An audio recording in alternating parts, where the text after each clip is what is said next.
Seamos sinceros, este nivel de detalle no es necesario. Tantas líneas, tantas texturas, tantas áreas oscuras, nadie necesita dibujar así. Digo, podría irme ahora mismo, dejar solo imágenes del manga con música clásica de fondo y el arte se explicaría solo. Y aún así, Berserk hizo esto durante más de 30 años. ¿Por dónde empiezo? El padre de la fantasía oscura en el manga y la obra maestra de Kentaro Miura, que en paz descanse, Berserk no necesita introducción.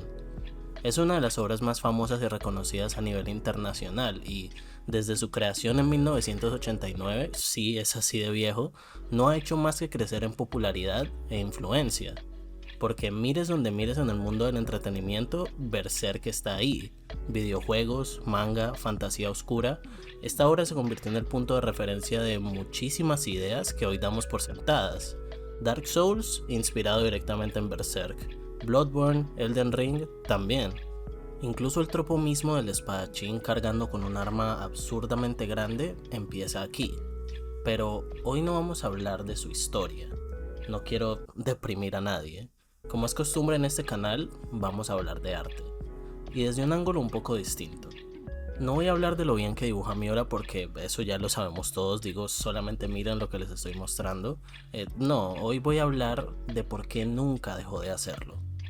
Hoy vamos a hablar de por qué Berserk dibuja tanto. La mayoría del manga, especialmente el moderno, intenta ser lo más eficiente posible. Con fechas de entrega semanales y una carga de trabajo constante, es casi inevitable acortar procesos. Menos líneas, menos negro, menos tiempo por página. Eso hace que tanto la producción como la lectura sean más rápidas. Y seamos honestos, por muy bueno que sea el arte, pocas veces el lector promedio se detiene a analizar una página en detalle. Pero Berserk siempre ha hecho exactamente lo contrario. Esta obra es la definición de exceso visual, y no lo digo como algo negativo, basta con ver un solo panel o fondo dibujado por Miura para entender que Berserk no simplifica, incluso cuando podría hacerlo. No deja espacios en blanco, no deja cosas a la imaginación. Llena cada rincón con texturas, sombras y detalles que no siempre aportan información inmediata, y eso es brillante. Cada página está tan cargada visualmente que te obliga a detenerte. Tu cerebro no puede procesarlo todo de un solo vistazo, tienes que bajar el ritmo, tienes que leer más lento. Y eso es completamente intencional, porque este nivel de detalle cansa, te exige atención, hace que cada página pese. Berserk no es un manga que se ojea, no pasas las páginas por inercia, te obliga a cargar con cada una de ellas. Y sé que puede sonar a sobreanálisis, pero creo que esto está directamente relacionado con el tipo de historia que cuenta Berserk. Al estar dirigida a un público más adulto, se permite explorar temas más oscuros y pesados, y eso se refleja directamente en su mundo. En Berserk, el mundo es casi tan personaje como Guts, el protagonista. Es cruel, aplastante y, sobre todo, oscuro. Y Miura no solo nos lo dice, nos lo muestra. Algo que salta a la vista desde la primera lectura es la cantidad de tonos oscuros en cada página. Compáralo con cualquier otro manga donde estos extremos suelen reservarse para momentos específicos. En Berserk son la norma. Cielos negros apenas iluminados por la luna, la capa de Guts devorando casi por completo su silueta, envolviéndolo literalmente en oscuridad. En cada página sientes que hay algo profundamente mal con el mundo en el que viven los personajes, algo oculto, algo siniestro. Y esto se agrega al hecho de que Miura tiene una forma de contar historias que lo separa bastante de otros autores de manga, y es que suele irse por un camino un poco más espiritual. Puede llenar páginas enteras de negro como paralelo a la caída al abismo y la oscuridad de sus personajes. El uso del negro no es solo para llenar la página, sino para transmitir algo a quien lo mira. Y Miura logra por momentos aplastar por completo al lector. Y esto es algo muy difícil de lograr, pero en Berserk se siente como segunda naturaleza. ¿Y cómo puedo hablar de esto sin mencionar los fondos? Los fondos de Berserk prácticamente hablan por sí solos. Ira, sufrimiento, una maldad aplastante. A donde mires, el mundo está vivo. La sensación de escala que logra este manga es casi indescriptible. Miura no necesita decirte qué tan grandes son los peligros de este mundo, te los muestra. Se toma el tiempo de llenar las páginas con una cantidad absurda de detalle, criaturas gigantescas, almas en pena, masas de cuerpos retorcidos, y casi siempre los personajes aparecen diminutos. No solo sientes que el mundo se les viene encima, la página misma parece tragárselos por completo, y eso transmite de forma inmediata la impotencia de seres pequeños frente a fuerzas que los superan. Pero Miura no se limita a emociones negativas, también sabe cuándo mostrar luz, cuándo dar un respiro. Por algo es considerado el padre de la fantasía oscura en el manga. A pesar de su tono brutal, Berserk sigue siendo fantasía. Hay momentos donde los fondos parecen sacados de una fábula, paisajes hermosos, arquitectura fantástica, escenas que por un instante te hacen olvidar los horrores que han vivido los personajes.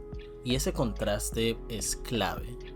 Miura sabe balancear lo oscuro y lo sangriento del mundo con lo bello y lo sublime de su naturaleza.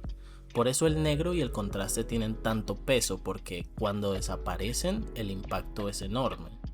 Pero volviendo a lo importante, el mundo de Berserk puede ser tan cruel precisamente porque Miura es capaz de cargarlo con tanto detalle.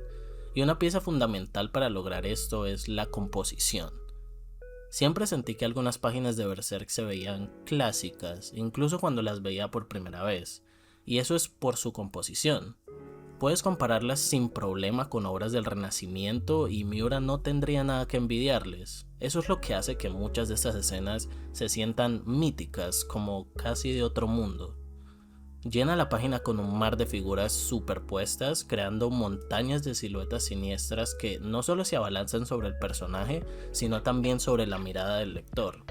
Te obliga a detenerte, te obliga a recorrer cada trazo colocado con intención.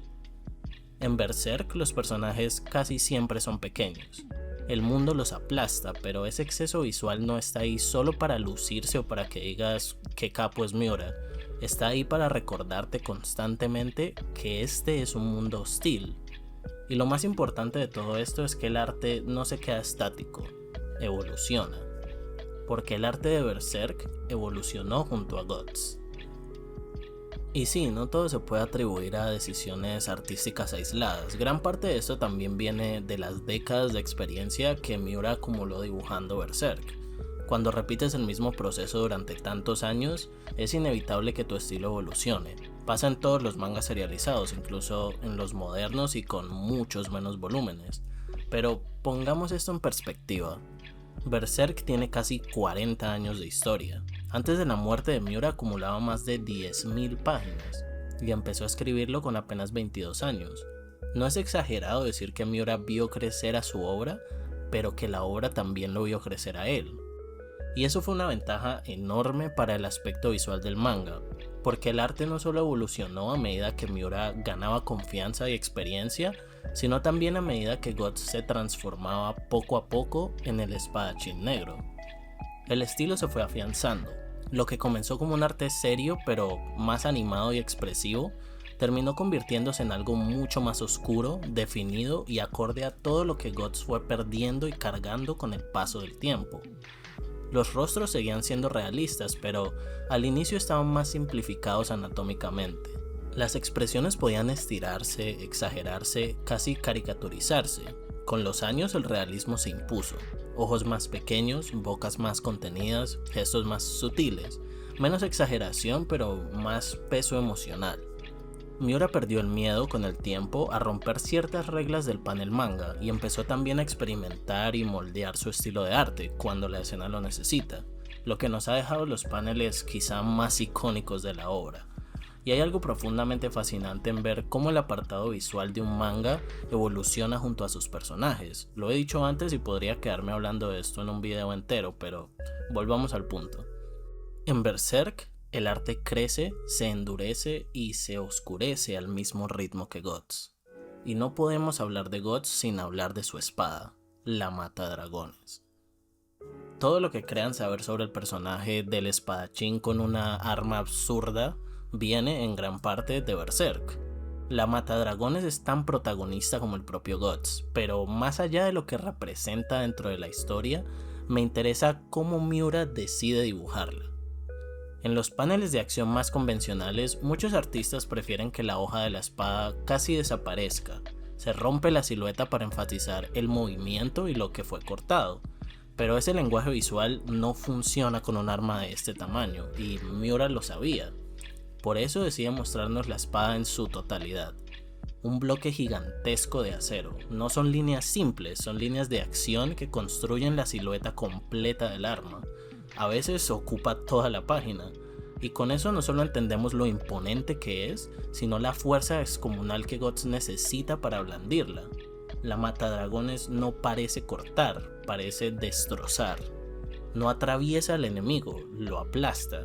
Y cada vez que aparece en un panel se roba por completo el protagonismo.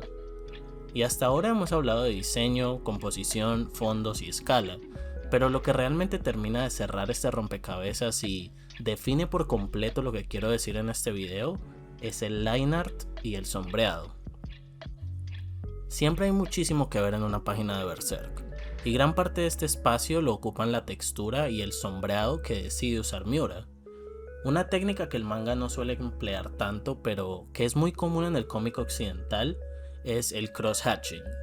En pocas palabras, es una técnica que crea sombras, volumen y textura mediante la superposición de líneas paralelas cruzadas en distintos ángulos. En lugar de sombrear de claro a oscuro con un degradado, sombreas con líneas. Si quiero oscurecer un brazo, por ejemplo, no uso un gris suavizado, uso líneas que siguen el contorno del brazo. Es fácil de entender, pero extremadamente difícil de aplicar en un arte tan complejo como el de Berserk. Y Miura es probablemente el mejor que he visto usando esta técnica. No solo por cómo utiliza las líneas para transmitir movimiento, piensen en la capa de Guts, sino por cómo contornea a los personajes para darles un volumen casi tridimensional, sin necesidad de color ni degradados. Todo está hecho con líneas, y hacerlo sin que la página se vuelva ilegible es absurdamente difícil. Pero su dominio es tan preciso que logra comunicar exactamente lo que quiere sin que nada se pierda. Donde esto más se nota es en los fondos y sobre todo en la armadura de Guts. El cross-hatching le da personalidad, peso y textura a un nivel difícil de describir. No solo demuestra su maestría técnica, sino también la pasión que Miura tenía por su obra y por mostrar algo verdaderamente excepcional a su audiencia. Y es la unión de todos esos elementos lo que hace que una página de Berserk se sienta tan llena. Pero Miura no dibujaba así porque no supiera simplificar, como dije antes, sabía perfectamente cuándo hacerlo. El problema es que reducir visualmente el mundo de Berserk lo haría menos cruel, menos agotador y menos real dentro de su propia lógica. Y son las obras que logran unir de forma tan precisa su narrativa con su arte las que realmente destacan y las que vale la pena estudiar. Otros mangas quieren que avances rápido. Berserk quiere que te quedes.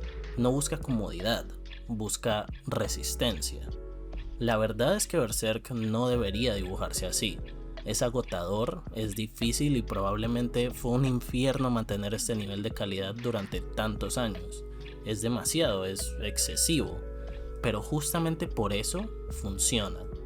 No es eficiencia, es obsesión, y a veces eso es lo que se necesita para crear una obra maestra. Dicho eso, gracias por quedarse hasta el final. No sé si logré hacerle justicia a una obra tan impresionante, pero estoy estudiando el sombreado en el manga y no podía dejar de hablar de ello. Kentaro Miura fue sin duda un genio y uno de los mayores exponentes del arte puro en el manga. Antes de terminar, sí quería decir algo rápido. Algunas personas me han preguntado cómo apoyar al canal. Acabo de habilitar una membresía simple para quienes quieran participar un poco más en los próximos análisis y ayudar a que este proyecto siga creciendo. No es para nada necesaria para disfrutar los videos, pero está ahí para quien le interese. Gracias porque no me esperé tanto apoyo constante video tras video y sin ustedes no habría alcanzado ni el partner en este momento. Así que sin nada más que decir, nos vemos el miércoles y aquí hay $10,000.